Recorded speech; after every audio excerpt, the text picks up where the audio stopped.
Friends, I am an Jha. आपका स्वागत है। आज हम नई सरकार और विपक्ष के बीच जो रिश्ते हैं उसके बारे में हम डिस्कस करेंगे। सरकार तो नहीं है, लेकिन अब तक ऐसा लगता है कि तेवर वही पुरानी है। अभी भी लोकसभा अध्यक्ष का चुनाव हुआ है, जिसमें बीजेपी के ओम बिरला ध्वनिमत से चुने गए हैं। विरोधी पार्टी और विपक्ष पार्टी ने मत विभाजन के लिए भी नहीं मांगा। अब अगला स्टेप जो है वो उपसभापति का चुनाव है, और उपसभापति का चुनाव इसलिए बहुत बहुत महत्वपूर्ण है कि पिछले 2 लोकसभा के विपरीत इस बार बीजेपी या एनडीए की एनडीए की संख्या कम है। बीजेपी खुद के बल पर बहुमत में नहीं आई है, तो विरोधी लोगों को लगता है, विरोधी पक्ष को लगता है या विपक्ष को लगता है कि इस बार तो हम जो ये है उपसभापति या डिप्टी स्पीकर का पोस्ट ले ही लेंगे। लेकिन यह इतना आसान भी नहीं है, क्योंकि आप देखेंगे कि 1919 लोकसभा में कोई डिप्टी स्पीकर नहीं था। हाँ, 1914 में डिप्टी स्पीकर थे, लेकिन वो भी उसमें बीजेपी के घटक जो थे एआईटीएम के वही थे। लेकिन वो विपक्षी दल कन्वेंशन की बात करते हैं और कहते हैं कि देखो यूपीए के जो सरकार थी, हमने उसमें एनडीए के खाते से जो हमने डिप्टी स्पीकर का उनको पद उनको दिया था, तो हमें इस समय मानना चाहिए। लेकिन आप शुरू से जब से ये नई सरकार आई है, शपथ ग्रहण सरकार गठन के बाद से स्पीकर के चुनाव से आप देखेंगे तो आपको लगेगा कि मोदी सरकार जो कोई दबाव में नहीं है। हम शुरुआत करते हैं प्रोटेम स्पीकर के कैंडिडेट से ही। विपक्ष चाहते थे कि उनके जो के सुरेश जो हैं, जो एमपी है, वो प्रोटेम स्पीकर हो और नए मेंबर के शपथ ग्रहण करें। लेकिन बीजेपी और एनडीए ने नहीं माना, और उनके ही बीजेपी के ही जो भर्तृहरि महताब जो है प्रोटेम स्पीकर हुए, उन्हें सबको शपथ दिया। बाद में स्पीकर चुनाव की बात आई, और स्पीकर चुनाव में ये कयास लगाए जा रहे थे, इसलिए सबकी कह रहे थे, और विपक्ष तो कह रहे थे तो देखो इस बार जो है रिड्यूस मेजोरिटी से आई है, बीजेपी अपने बल पर मेजोरिटी से नहीं आई है, तो इस बार तो जो है स्पीकर का मामला फंसेगा। और देखा गया है कि विपक्ष लोग उकसाते थे इनके जो अलाइज हैं टीडीपी और नीतीश वगैरह को, जो हो सकता है वहाँ से स्पीकर का पोस्ट आए और उनके सहयोग से स्पीकर आए, लेकिन ऐसा कुछ भी नहीं हुआ। और स्पीकर के पोस्ट पर जो ओम बिरला चुने गए, जबकि विपक्ष ने के सुरेश को अपना कैंडिडेटर दिया था। ये कैंडिडेटर तब दिया था जब एक कंसेंसस विपक्ष और रूलिंग पार्टी के बीच एक कंसेंसस अप्रोच नहीं हो पाया।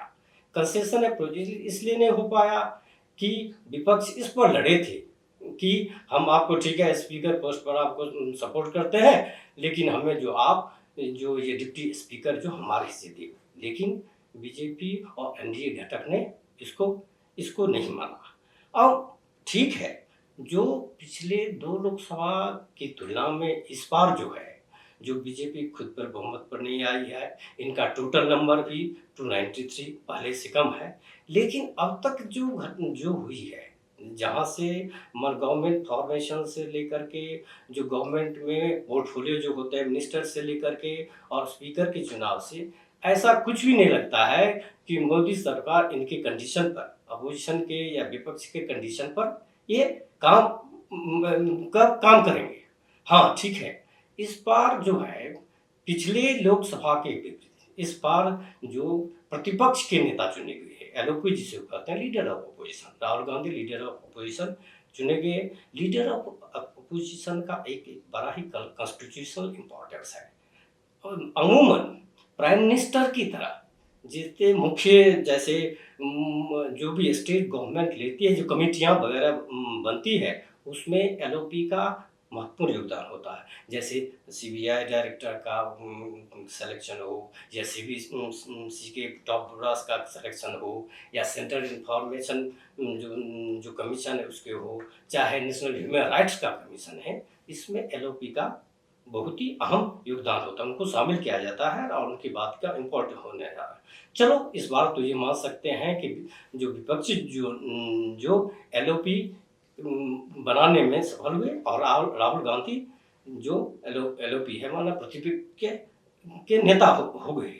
लेकिन पूरी तरह से यदि आप इस सारे घटना चक्र पर आप ध्यान देंगे तो ऐसा नहीं लगता है कि जो मोदी गवर्नमेंट कोई कम मेजोरिटी से आई है और उसे किसी दबाव में काम करना है, किसी शर्त पे काम करना है, वो ऐसे काम कर रही है जैसे पिछले 2019 में या उससे पिछले 2014 में कर रही थी। ये स्थिति ये दिखाती है जो Modi as a PM style of governance की दिखाती है, और अपोजिशन को ये इसलिए धक्का लग रहा है। अपोजिशन को धक्का इसलिए लगा, ये सबको सोच रही थी इस बार चलो यार, मैं पिछले से कंपैरेटिवली अच्छा प्रदर्शन हमारा हुआ है तो हमारा तो कुछ ज़्यादा ही हक बनता है, लेकिन ऐसा नहीं हुआ। एक इन सब के बीच आप देखेंगे जो विगत अभी खत्म हुए चुनाव के दौरान, उसे प्रचार के दौरान कांग्रेस इंडिया ब्लॉक ने संविधान बचाओ का नारा लगाया था। संविधान के आरे में वो कन्विंस करने की कोशिश की कि भाई अब जो सरकार आएगी तो संविधान पर हमला होगा वगैरह वगैरह कर रही थी। कुछ हद तक ये सफल भी रहे। शायद इसी के काट के लिए जो बीजेपी और एनडीए ने इमरजेंसी का दाव खेला। स्पीकर बनने से कुछ ही घंटों के बाद जो नए स्पीकर ओम बिरला है, उन्होंने 1975 में कांग्रेस द्वारा लगाए गए आपातकाल का जो प्रस्तावना था उस पर बस करना, उसको उन्होंने पढ़ा। विपक्ष भी सदन में आश्चर्य से जो ये कहाँ से कहाँ बात आ गई।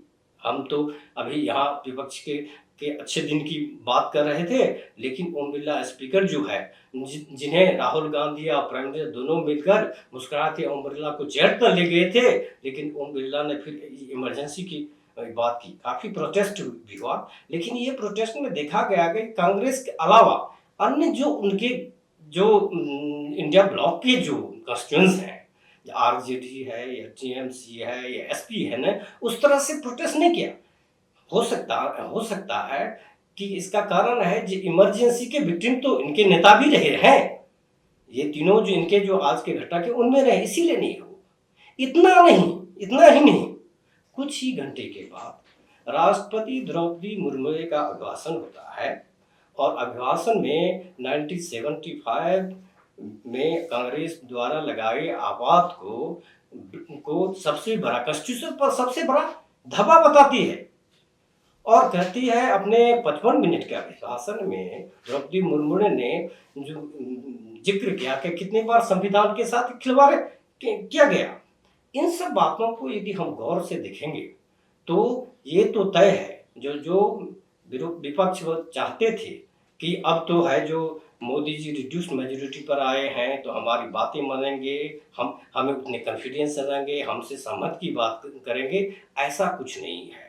नई मोदी सरकार लगता है इन लोगों के दबाव में काम करने वाली नहीं है। और अब तक जो हुआ, अब तक तो ऑलमोस्ट फॉर्मेशन हो गया, स्पीकर का चुनाव हो गया, अब जो केवल डिप्टी स्पीकर का चुनाव होना है। डिप्टी स्पीकर के चुनाव में भी अब लग रहा है जो या तो बीजेपी अपने घटक जो एनडीए के घटक है या जेडीयू हो या तेलुगु देशम है, उसके सहयोगी से ही कोई डिप्टी स्पीकर बनाएगा। डिप्टी स्पीकर भी इनको मिलने वाला नहीं है, ये लग रहा है।